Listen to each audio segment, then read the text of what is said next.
Welcome to the LSU Sports Insider, brought to you by the journalists at The Advocate, NOLA.com, and the Times-Picayune. Perryn Keys here, hanging out with Edward Scott Rabalais. Look up, Rab. Say hello. Hi, attention. Pay attention. Class has started. I'm doing some research. Kids these days in their phones. I know, man. I know. I'm sorry. You gotta get these youngsters out of here. Reed Darcey here, our LSU women's basketball beat writer, along with Edward Scott Rabalais, who has seen many a women's basketball tournament in his day. I was here when the lane was the shape of a key. That's a true story. Well, true that the lane used to be in the shape of a key. Not that Rab was actually here. My dad played on the lane shaped like a key, yeah. Oh, we are here. We got plenty to talk about, everybody. Spring practice is underway. LSU baseball drops 2 of 3 in Starkville. And, of course, the LSU men's basketball team is in the NIT. They'll play at home on Tuesday. But we are going to start, of course, with the LSU men's basketball tournament. Matter of fact, it's going to be an almost entirely all women's sports discussion here today on the LSU Sports Insider. We are here every Monday and Thursday on Apple Podcasts, Spotify, wherever other finer podcasts are found. We are also here on all our social channels, of course, every Monday and Thursday, specifically our YouTube channel, LSU Tigers on NOLA.com. You can catch us there live every Monday and Thursday. If you don't catch us live, you can catch us there after the fact on that same YouTube channel, so please subscribe. Please subscribe to The Advocate if you have not already. Now is the time to do so if you never have, or if you haven't, or if you need to resubscribe, because we've got everything you could ever hope to have under the sun going on these days. We've got LSU Gymnastics maybe within, about 3 or so weeks, Rab, for the championships, the NCAA championships. Is that right? Okay. SEC meet is coming up this weekend, and then followed, of course, by the regionals, and we'll see if LSU can make it through. Their legitimate national championship contender. LSU softball, of course, took their first loss this week, but they are still obviously very much looking like a national contender this season as well. LSU baseball is underway, and LSU spring practice. All that stuff's going on. So please stay up to date with it. Please subscribe to The Advocate. We've always been known as the #1 destination for LSU sports, for LSU sports coverage. So please stay with us. And if it's just too much for you to get your arms around, you can get all the headlines sent to your phone, to your desktop, to your inbox with the LSU newsletter. Please subscribe to the LSU newsletter. That way you don't have to go searching all over the universe for all the latest LSU news and headlines. Please subscribe. You go to theadvocate.com/LSU newsletter. And of course, to subscribe to The Advocate, you go to theadvocate.com/subscribe. We are brought to you every Monday and Thursday by Champion Wealth Strategies. Champion Wealth Strategies is a national financial services firm specializing in the capital markets, securities, insurance, 401ks, and college and retirement planning. Our broker-dealer is LPL, financial member FINRA SIPC. As you know, investments are not FDIC insured, may lose value, and have no bank guarantee. To learn more, go to championwealthstrategies.com and plan like a champion today. So, gentlemen, we are Selection Sunday has come and gone. The LSU women's basketball team, boy, I got to tell you, I'll get you guys' 2 cents on this, obviously, but in terms of brackets and draw and selections and so on and so forth, it does not appear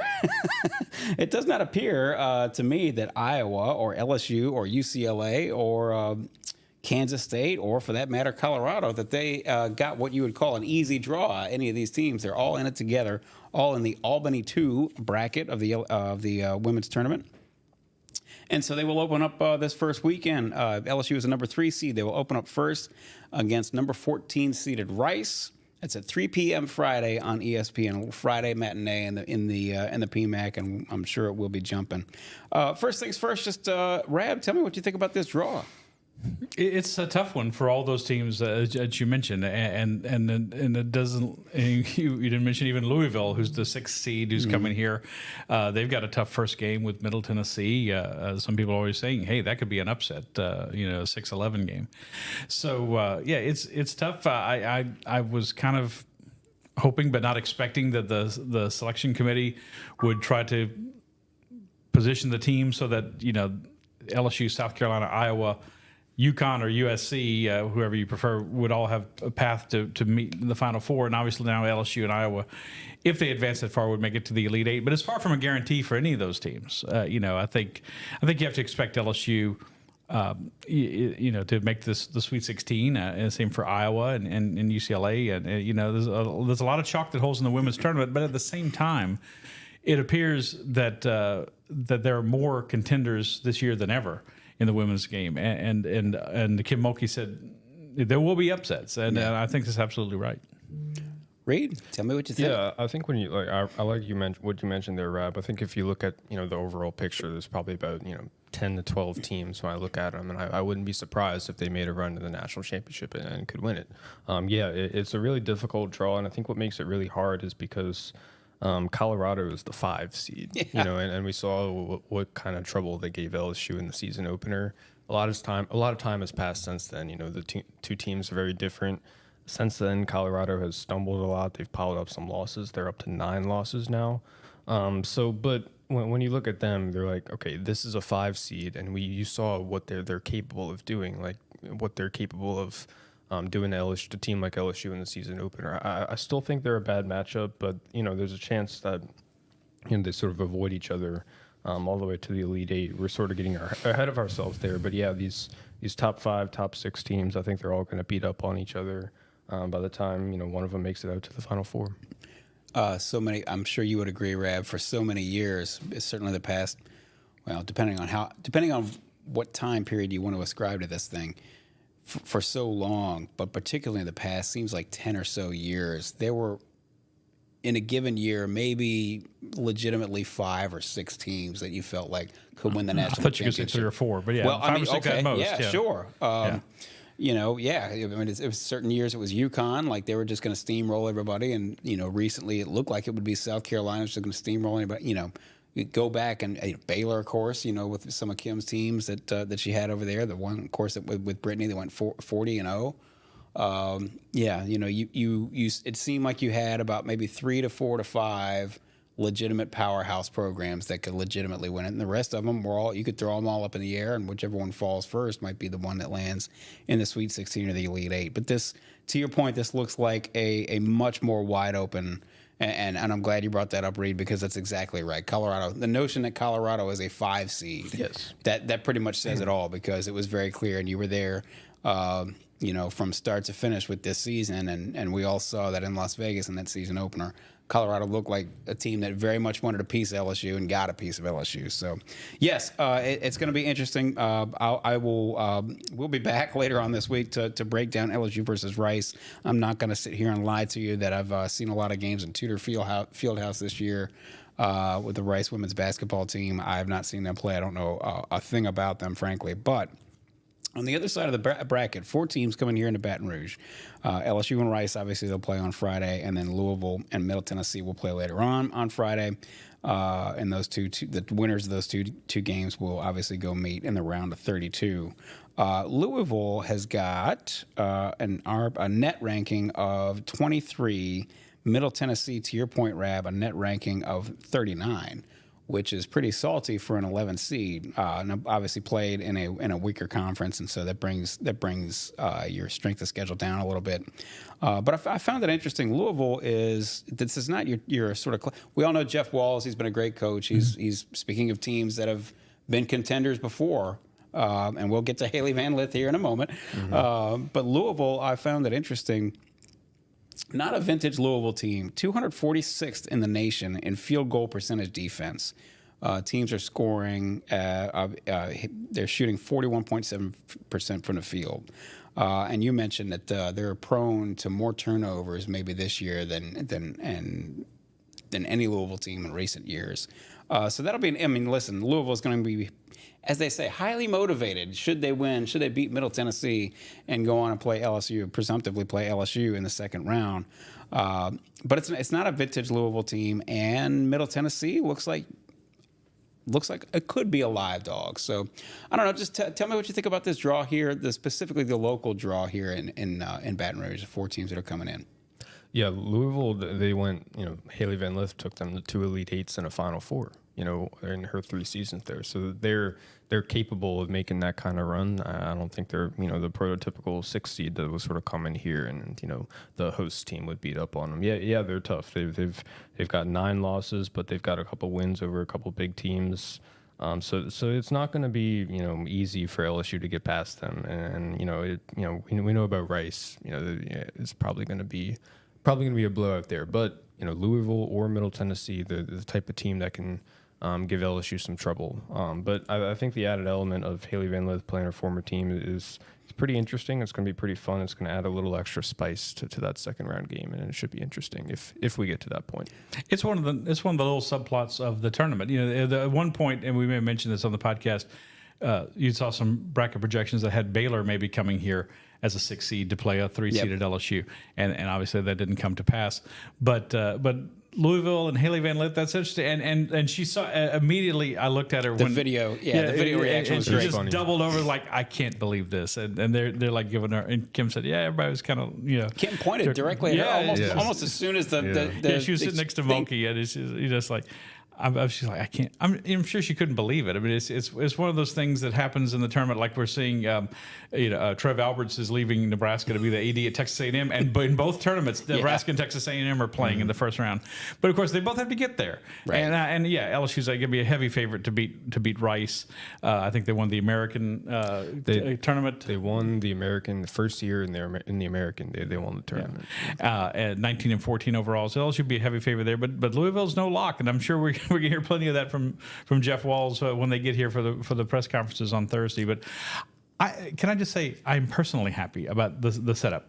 Friday they play, Sunday they play. In between is the SEC Gymnastics Championship in New Orleans. And like a lot of fans out there, I'm sure people have tickets for both events. And LSU had not so quietly hoped for that, frankly, because they figured that was going to be the best setup for them. There was hope of that, it doesn't have to be who knows if it was actually a consideration, but it was nice that it worked out that way for the fans in particular.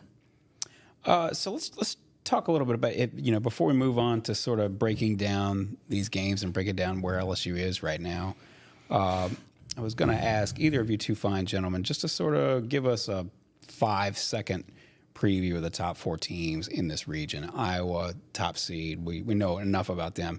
UCLA. LSU we know about, obviously, in Kansas State. Anything you guys want to just sort of throw out there about those 4 teams? And, again, just how difficult this is going to be for LSU to make it out of this region. Real quick on Iowa, we know about them. We saw them play last year against LSU. Obviously, Caitlin Clark. They are Caitlin Clark. They sort of go as she goes.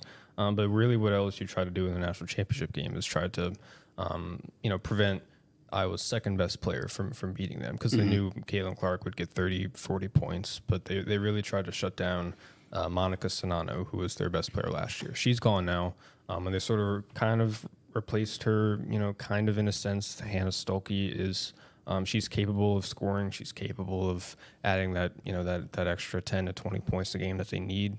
But I think Iowa overall is probably a little worse than they were last year and a little less dangerous than they were last year. But obviously they still have Caitlin Interesting. Clark, so. As a 1 seed, if you still feel that way? Yeah, I don't think they have a little less talent than they did last year. Okay. But obviously they still have Caitlin Clark, so they can go deep.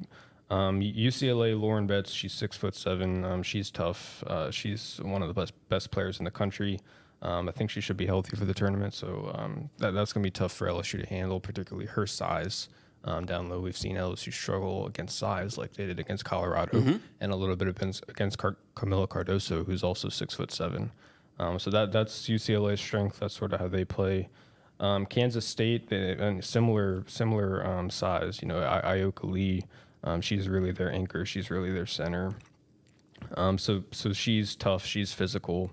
That could be a challenge for LSU. And then, like we said, Colorado. I think Colorado would still be a bad matchup for LSU because they've sort of got 2 of the things that LSU struggles to defend. They've got a lot of size, especially around the rim, and they've got guards who can dribble penetrate. Jalen Sherrod gave them fits, in the season opener, and so she's still there, and they're still capable of that. So we'll see. It should be interesting. I think all these teams are really good, and it's going to be really difficult to escape. It would not be a surprise to see any of these teams in the regional final. No, not at all. Going back to the point, our original point, which is this seems like this is a loaded bracket. It is, and it's the people on ESPN yesterday said right away this was the toughest of the 4 brackets, and I'm going to take a minute to say the NCAA selection committee once again underseeded LSU. They underseeded them last year. They should have been a 2 seed. They should have been a 2 seed this year. They had a net of 8. They finished second in the SEC and run up the SEC tournament. 2 of their 5 losses were to the number 1 overall seed. They only lost.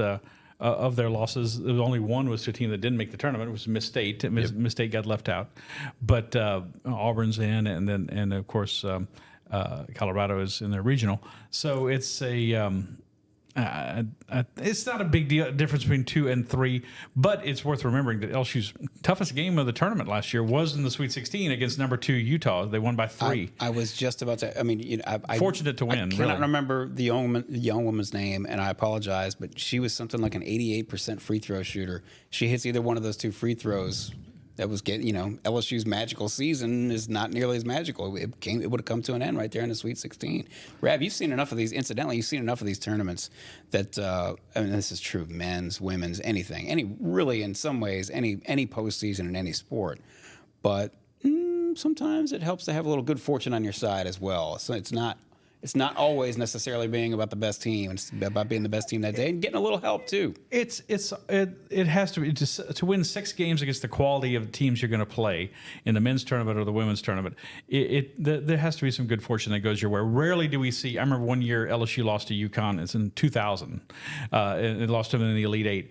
And LSU gave them their best game, and it was like a 15-point game. That was as close as anyone got to them in the entire tournament. I think it was kind of like that for the LSU men in 2009 when they lost to North Carolina in the second round. But that rarely happens. Usually you're going to have one game where fortune smiles on you, and the ball has to bounce your way or not bounce your way for your opponent. Look at South Carolina. They're the number 1 overall seed. They're the favorite. They should be. They're the only undefeated team in either tournament, and yet they were fortunate to beat Tennessee. Tennessee hits 2 free throws. Right. Or the refs call a double dribble on Full Wiley coming up the court before they fouled her at midcourt, and or Cardozo doesn't bank in the 3. They defend her and they have a loss, which obviously is not the end of the world, but shows you how things can go in tournament play. So you got to have some good fortune on your side, and LSU. Some teams got cleared out of their path last year. Number 1 seed Indiana lost in the second round to Miami. And incidentally, I was going to bring up the Miami game. Carolina. Yeah, the LSU Miami game. That was a rock fight too. If Miami had come with their best game that night, LSU might not have made it through. It was a grind. Yes. By the way, Miami looked like they were the last team left out of the field. They didn't make it. Yeah, they were very close, and they didn't. Some people had them come in here to Baton Rouge, but they didn't make it. This is the LSU Sports Insider, brought to you by the journalists at The Advocate, NOLA.com, the Times-Picayune. You know where to find all the writers' great work. That's at The Advocate. Please go to theadvocate.com and subscribe. To do that, you go to theadvocate.com/subscribe, whether that's print or digital. Please get a hold of all the LSU news. You can stay up to date with all the LSU news that's going on with our LSU newsletter. To do that, to sign up, you can go to theadvocate.com/LSU newsletter. We are here every Monday. We're not here every day. That would be it would be a long week. We are here every Monday and Thursday, especially now with everything that's going on campus. We are here every Monday and Thursday on the LSU Sports Insider on all our social channels, specifically the YouTube channel LSU Tigers on NOLA.com. You can catch us there live every Monday and Thursday. If you don't catch us live, you can catch us there after the fact. We are also on Apple Podcasts, Spotify, and wherever other finer podcasts are found. And of course, we are brought to you every Monday and Thursday by Champion Wealth Strategies. Please go to championwealthstrategies.com to find out more and plan like a champion today. So Reed, I wanted to obviously you spoke with Kim Mulkey yesterday at the selection show. We were just curious to know. We know a little bit about Last-Tear Poa and her status. We don't know clearly just yet about her status. She's obviously dealing with what we assume is a concussion, hard hit to the back of the head during the SEC tournament when she fell to the floor. Angel Reese, we know, had been dealing with a swollen ankle, sprained ankle, whatever you want to call it, which she sustained during the SEC tournament. And then, of course, Mikaylah Williams, who only played in the championship game with plantar fasciitis. and they've been trying to do their best to manage that. If you would just, for as much as we know right at this moment, if you would just sort of reset everything in terms of where the Tigers stand from an injury standpoint. Angel Reese and Mikaylah Williams are going to be good to go. I think they're going to play 30-plus minutes, in the tournament. I think they'll be full go. I think they'll be ready to be normal. Poa's situation is a little more fluid. Kim Mulkey didn't say definitively yesterday whether or not they expect her to be playing in the tournament or not. But based on what she said and based on what Poa said yesterday, she put out a video on her Instagram sort of updating where she was in her recovery. It sort of seems like she is working toward a return, and she is going through that concussion protocol, clearing the next steps, and trying to get to a point where she can ultimately play in the tournament. Kim Mulkey said she's starting to do some light work on a treadmill. I believe she did that over the weekend, and then she's also progressing to doing more individual workouts, and that could come this week. So those are the steps of the protocol. I don't know exactly what the steps are, but you start with like some light treadmill work, some walking, some jogging, and then once you clear that, then you go to individual workouts, and then you go, you can play 3-on-3, 5-on-5. So it's sort of like a step-by-step process, and it seems like she is clearing those steps and she's advancing through the protocol. We might not see her this weekend. I don't know for sure. I think we'll find out later in the week. But she is working toward a return, and assuming LSU gets out of these first two rounds, we might be able to see her play in the Sweet 16. Let me say real quick, I spoke to Last-Tear after the selection show yesterday. Mm-hmm. She was there with her parents who flew in from Australia to be with her after she was injured, and she moved well. She sounded good. Like Reed said, she's making progress, but I don't think anyone really knows, when she can come back. Maybe she can play Friday, maybe she can play Sunday, maybe it would be in the Sweet 16. But eventually they need her back. I mean, if they're going to get to Cleveland in the Final Four, they need her back to because guard play is not everything in the NCAA tournament, but it counts for an awful lot. And they need her right at the point, letting Hailey move to the 2 guard, creating that rotation that they've gotten better with over the course of the year. So I think we'll see her. I think we'll see her back. But might they try to get through the first round game? Yeah, without her. Yeah, but the second round against Louisville, might try to trot her out there for a few minutes. So that's my opinion. And first and foremost, it's going to be up to the medical staff. They're going to make the final call on whether she can play or not. They've got to clear her, obviously. Yes. Rab, my question to you actually was going to be: can LSU get it done with 7 players? Let's back up and start and just get through this first weekend and say, can LSU get it done? Can LSU get through this first weekend with just 6 players or 6.5? If Danae Kent plays extra minutes, something like that. Can they get through this weekend with just 6 players if Poa can't go? Yes, they can, because they have so many players who can just put the team on their back and give them a great game. Obviously, Angel Reese and Anissa Morrow they're almost. You can almost count on them getting a double-double each game. Hailey Van Lith, we've seen her offensive game improve mostly, through the latter part of the season. And of course, Mikaylah Williams, if she can play, she looked a little rusty, getting in that limited action she had in the South Carolina game last time. But as Reed said, she should be ready to go. This is what they've been waiting for. This is why they held her back. So yeah, they have enough really superstar players who can carry them. But then the hill gets steeper every time you go to another round, and Louisville would be no picnic with 6.5 players or 7 players. But Kent would have to give them some minutes if Poa can't go. And then of course you come into players playing with foul trouble or getting in foul trouble. So it's that's why I wrote today in my column. It is in Monday's paper and online that danger is the word for LSU. They're dangerous.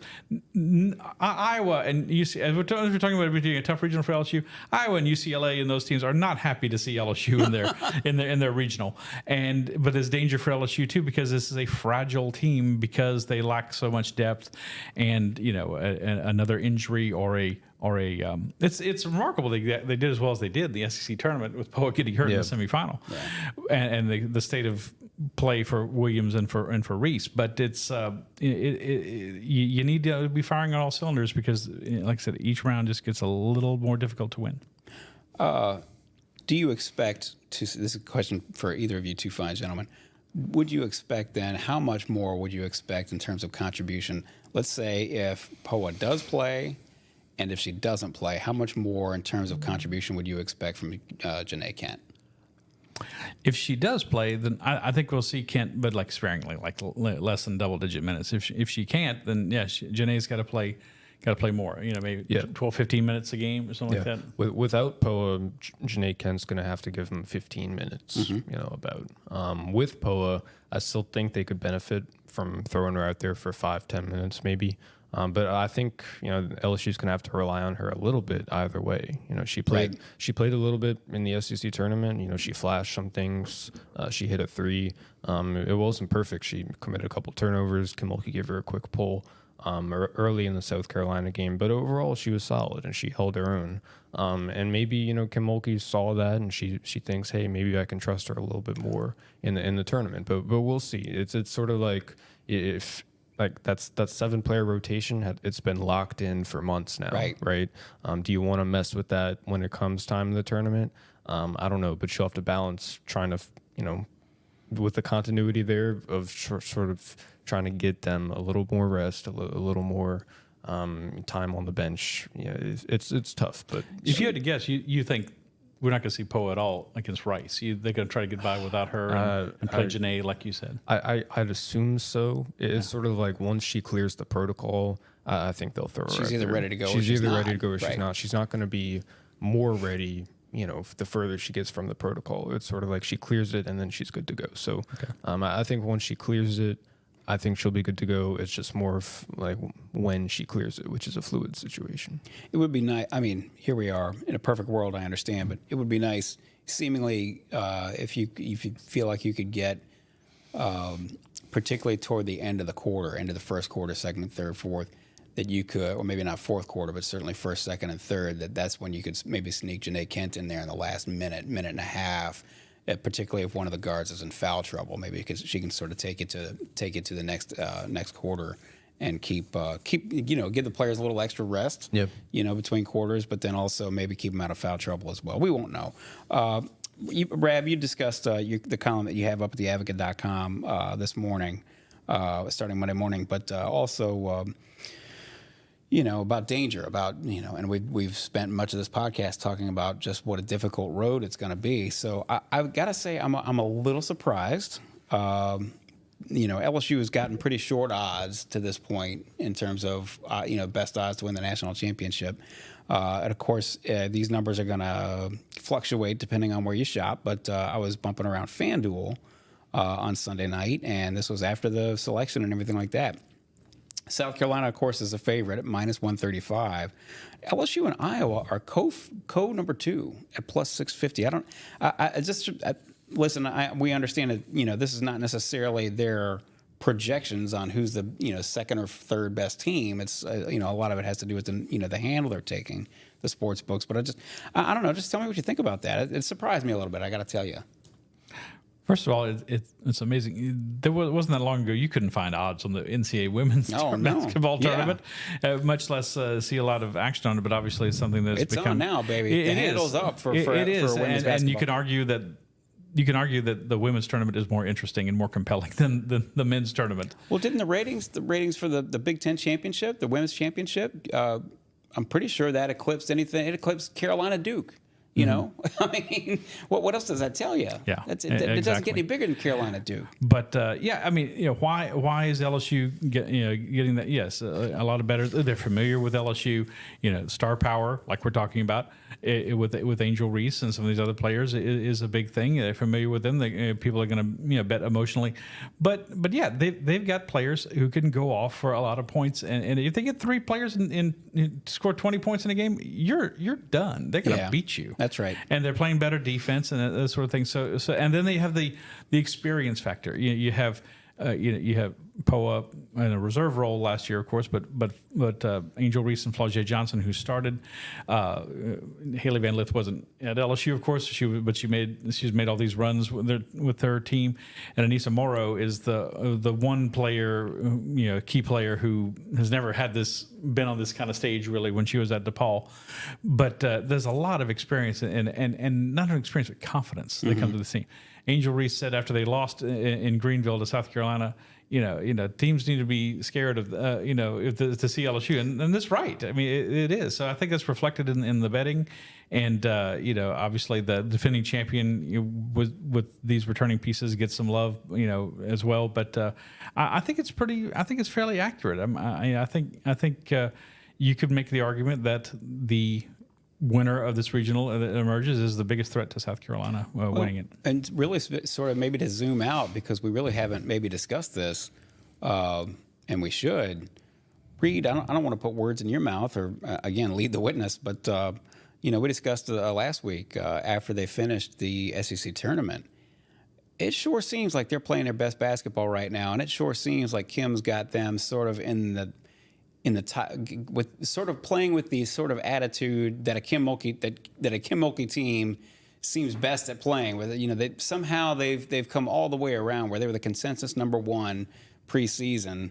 Took their lumps. They weren't necessarily playing very well at times during the SEC schedule, and now they're playing better. Hailey Van Lith is on. Angel Reese, it seems like a decade ago that she was serving a suspension. It seems like that attitude is there, and now they're able somehow as the reigning national champion to be able to play the feisty underdog role. Am I wrong? I think you're absolutely right. I think they are playing their best basketball of the season right now. And if you look at the numbers, you isolate some of the numbers after they lost to Mississippi State. So that was the end of January. Mm-hmm. So really over the last 2 months, if you look where they rank in sort of offense and defense, their numbers are really right on par with where they were last year. Over the last, 6 or 7 weeks, they picked up those 10 straight wins. They played South Carolina in that 11th game where they lost. But over those 10 games, their numbers look maybe even a little better than they did all throughout last season when they really blitzed through the non-conference schedule and then blew out, a lot of the SEC teams. So, so it took them a while to get to this point. It took them a while to figure out what kind of team they wanted to be and for the new pieces to sort of figure out how Kim Mulkey wants them to play with each other. But now that they are all on the same page, you sort of hark back to the start of the season when everybody thought this is the unanimous preseason number one, most talented starting five in the country, most talented team in the country, at least 1 through 5 for sure. So, think back to that time, and you thought, what could this team theoretically do in March? What is the ceiling on this team? And think about where they are today. Have they gotten close to that ceiling? Have they sort of figured out the best style of play to bring out the best in everybody? I think we'll find out in the next couple of weeks. And I think if you look at the last 10 games, there's an indication that they have figured something out. It is time. March Madness is here. LSU will be playing Rice, third seeded LSU versus number 14 seed Rice, 3 p.m. Friday in the PMAC on ESPN. That's not a mistake, incidentally, that LSU would be playing on ESPN on the first weekend. Oh, no. Star Power. Again, we go back to Star Power. So the journey is upon us. We will see how far LSU will get in their attempt to repeat as national champion. I wanted to... Before we get out of here, I did want to bring up two other fairly important topics or fairly interesting topics. First and foremost, the LSU gymnasts. They're coming down the stretch here, Rab. The SEC championships are on Saturday down in the Smoothie King Center in New Orleans. LSU is in session 2, which is going to get underway at 7 p.m. Right. And that's SEC Network, I assume. I should know this, and I don't. But no, I think it's I'd have to double check because the basketball tournament. That's true. Yeah. I guess it's on the SEC Network. It'll be in print or online. Don't worry about it. But when listen, this is a team that's got the chance. It's got a chance. They posted another 198 score against North Carolina, 198 plus, and they look for everything to be a real threat and a real contender to Oklahoma, but. You got to get into. They're not going to miss the regionals. We know that. So I guess really that's the first question about the SEC championships is if you're Jay Clark, knowing that you're going to move on to the regionals and that's where everything really starts to matter. What are you looking for this weekend? What do you want to see? Well, you want to see a continuation of the great gymnastics you've had coming down the stretch, and they've scored over 198 and 4 of their last 5 meets, and the other was right there, and a loss to Florida. Florida edged them out for the regular season title, but this is big. This is the championship meet, and so there's 2 championships, like in basketball, the regular season, and this is like the tournament championship. But this is arguably the bigger one, and it comes down to one meet. LSU is the top seed, even though they finished second to Florida because they had the highest NQS, the highest season average. So it's LSU, Florida, Kentucky, and Alabama in that evening session. There's a chance the other 4 could win, but there's really it comes down to those 4 teams. Right. And obviously, you want to continue the great gymnastics that you've had. Going into NCAAs, obviously each meet gets a little more important. The SECs, then a regional, then nationals, and they're on a good pace. I mean, they've stayed pretty healthy. They've gotten pretty consistent. When they just do, they had like a 49.4 on vault the other night, and that's a really good score. And you're like, they can do better, and they know they can do better, and right. that's how good they've been this year. So they're one of those national contenders. Of course, kind of like with the basketball team with South Carolina, you have another team in Oklahoma that's kind of standing in your way to trying to be the national champion for the first time ever. But they're really good. They've got their own star power too, with people like Hailey Bryant, the #1 all-arounder in the country. It's going to be quite a show in the Smoothie King Center, because there's some other really good gymnasts. Raina Worley from Kentucky, Leanne Wong from Florida, Luisa Blanco from Alabama. It's going to be a fight, but when you have someone like as Hailey Bryant, she said 21 straight scores of 990 or better. Crazy. That's remarkable. She's and again, scoring is highly subjective. It's not like putting a ball in a hoop or hitting a ball with a bat, but it's remarkably consistent, and she's been just tremendous. And LSU's got a great shot to win this meet. They won it the last time it was in New Orleans. The only other time it was New Orleans 5 years ago, and they're looking to do that again on Saturday. One other thing, because you did have an opportunity to speak to her, Olivia Dunne. Maybe she's going to come back next year, maybe not. You want to if you would just sort of reset that. She certainly doesn't need the money. No. They have 11 seniors on this team. 11 out of the 22 gymnasts are 4th, 5th, or 6th year seniors here because of COVID years and injuries and stuff. And 8 of them can come back. That includes Hailey Bryant. That includes Kaya Johnson. That includes Olivia Dunne. And obviously, she like she doesn't need the scholarship money or anything like that.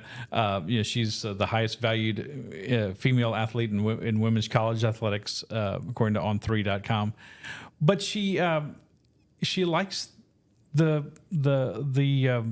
cocoon of the team, being part of the team, and they're a close-knit team. People are like, oh, surely they're jealous of her and stuff like that. And there doesn't seem to be a lot of that with this team. There really doesn't. She does. I mean, we've reported this many times. She does make it a point to sort of, spread the oats. The fruits of her NIL,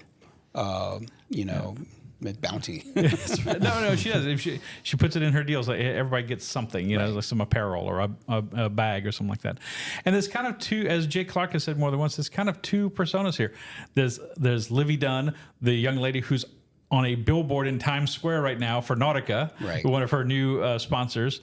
And then there's Olivia Dunne, the gymnast, and they're kind of who likes coming to the facility, coming to work, and being a teammate. And because the world is so intense, you don't have to Google. You don't have to go back very far to Google something on Olivia Dunne that's online. She's she's a SI swimsuit model again this year, and all these things. And she also happens to be dating Paul Skeens, the former LSU pitcher. So there was a funny thing I asked her about that. I said, "Are you going to spring training?" She said, "No, he'll probably get called up pretty soon." I'm like, "That's probably true." Yeah, no, it's not wrong. Yeah. So I don't think it's beyond the realm of possibility. She's only 21, right. And it's not like like she's I'm 24. I've done this for so long. She's so I wouldn't be totally shocked if she came back, but and she's performed better this year. And more frequently. She had a 9.975 on beam the other night in an exhibition routine. Now, there's no pressure. Right. They didn't need her score. They won comfortably against North Carolina, but it was still a tremendous routine. And it's like maybe she could help them out some more if she came back next year. Well, particularly with all the presumed experience that you're going to lose off of this year's team. One other international celebrity that we should touch on, Canadian swimmer Maggie McNeil. She started her college career at Michigan, and while she was at Michigan, she won the gold medal for Canada in the Summer Olympics. over in Tokyo in the 100-meter butterfly.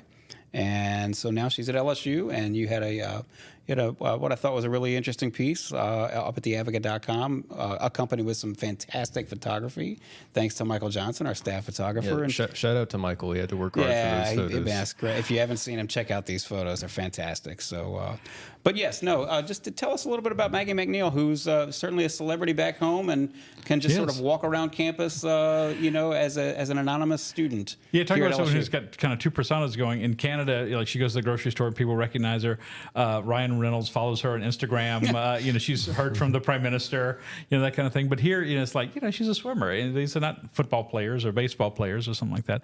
But she's trying to make history. Since 1956, when the 100 fly has been in the Olympics for women, no one has ever won it twice. Right. And she's trying to do that, and she's trying to break the world record. She swam 55:59 in Tokyo. The world record is 55:48. So she's trying to break that. And then she's probably said she's probably not going to LA. This will probably be it for her. But she's a very interesting young lady. She plays the violin. She said she just for fun. She's a stat nerd. I figured out pi in my head to 100 decimal points one time. It took me an hour. And she said she's written a lot of in the pool. And she said, I'm fascinated by swimmers because you only see the tip of the iceberg when you see a swimming meet. Mm-hmm. It's the hours and hours and hours and hours and hours of swimming. The miles that you cover, to try to be a champion. And she said she's written like term papers in her head while she's swimming because she said they would drive me out of my mind just to do that. Mm-hmm. And we had a fun anecdote, like I said, balancing the tremendous achievements she's had and trying to accomplish with her somewhat anonymity here. She's taking a graduate level class at LSU, and the professor went around the room asking everyone, tell us your name and your goal for this year. And they got to her. She's like, my mother raised me not to brag. She's Canadian, so she's not very polite. And she said, Maggie McNeil, my goal is to make it back to the Olympics for the second time. And win a gold medal. A gold medal, break the world record. So, interesting story. And again, a shout out to Michael Johnson. He got in the pool with her and shot these underwater photos. And I thought he was just I stayed on dry land. Yeah. I thought he was just going to stick a GoPro from the side. No, he was in the pool with her and did a great job. And she was very accommodating. And Rick Bishop, the coach, and we're trying to do a regular series of features on people heading out to the Olympics. Oh, and speaking of women's sports, and we're talking the Olympics, Taryn Cloth and Kristen Nuss, the former beach volleyball players from LSU, have got enough points to qualify for the Olympics. Only 2 teams per country make it, and they're number 2 in the world. And so they will be going to Paris, and they're going to play in like the coolest venue. Absolutely. They're building a temporary stadium next door to the Eiffel Tower. So when you see it on television, almost basically underneath. When you see it on television, the Eiffel Tower will be in the background of almost every shot. It's going to be very cool. Well, it's pretty interesting. Maggie McNeil, it was something of a surprise when she won gold in Tokyo. She even was surprised herself when she looked up. She didn't, she had to. You had it in your story, I know, but she had to squint because she didn't have her contacts in, obviously, and so on and so forth. So, but I mean, to your point though, Rab, she's got a tremendous opportunity because she was sort of. It was sort of unseen, unsuspected that she would win gold in 2021. And now she has just gotten better as a swimmer, and so she's sort of coming into her prime. And now that is going to allow her to have a very, very real opportunity to win gold back to back for the first time ever. Yeah, that and maybe a relay medal. She won a gold and then 2 a silver and a bronze in relays. And she cleaned up. She went to the Pan Am Games in Chile in October, and she won 7 medals: 5 gold, a silver, and a bronze. Most gold medals any Canadian in the Pan Am Games. So that's like a mini Olympics, for the Americas. And she's tremendous. And I think she's enjoyed her time at LSU. She said, she went to Michigan first, as you said. She said, I never saw myself in the South, but she followed Rick Bishop here. He had recruited her to Michigan, and when he became head coach here, and she said she's really enjoyed her time here. So I think.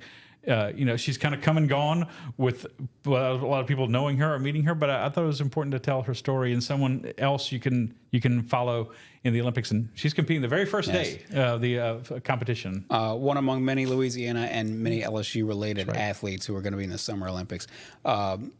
Opposite, actually, of LSU and Louisiana always has a strong contingent in the Summer Olympics and not very in the Winter Olympics. Whereas obviously the Canadians don't usually have. I don't know how many 2-time gold medalists there are from Canada from the Summer Olympics. I need to look that up myself, actually. But anyways, she's going to be one of many who have a tie to Louisiana, who will be in Paris in 2024. So we are looking forward to that.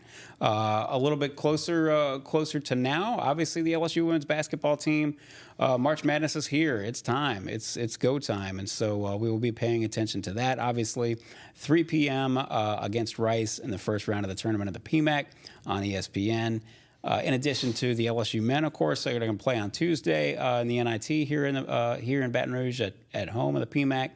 And spring football going on this week. Obviously, softball is underway and ready to go. And, of course, the SEC gymnastics meet happening down in New Orleans. So there's plenty to get a hold of, plenty to take a liking to, and plenty for us to chronicle as well. So please stay with us. We will be here for everything and anything under the sun as it relates to LSU. Please subscribe to The Advocate to make sure you stay up to date with everything.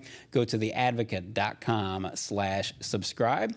Stay up to date with our LSU newsletter. You get all the headlines delivered straight to your inbox. You can go to theadvocate.com/LSU newsletter to sign up for that. And of course, this fine podcast, we're here every Monday and Thursday on Apple Podcasts, Spotify, or wherever the finer podcasts are found. And you can catch us on YouTube.